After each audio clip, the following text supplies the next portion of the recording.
Amen. Praise the Lord. Praise the Lord.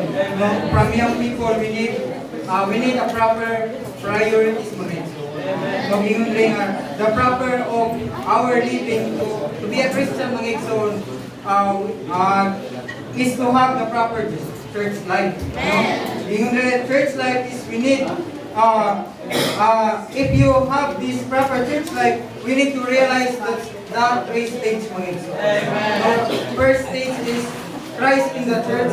No, si Kristo kang iglesia mga igsoon. Ingon pa rin nga, everything is vain, everything is empty mga igsoon. Kung makita nato sa Mateo 6:33, una tinguha ang gingharian o kaniyang pagkamatarong kaya ang tanan butang ikalunga ka mga igsoon. Una natong i-priority nga kita mga batan mga igsoon mo ang Christ in the church mga igsoon. No, usa ta sunod mo proceed taning preparation in human living mga igsoon.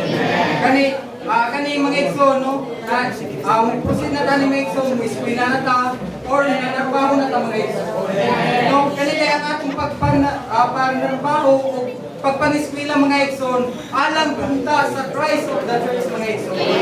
No, sunod na mga igsoon kung proceed na punta mga igsoon, dihan na ang last na itong mga igsoon mo na ang marriage mga igsoon.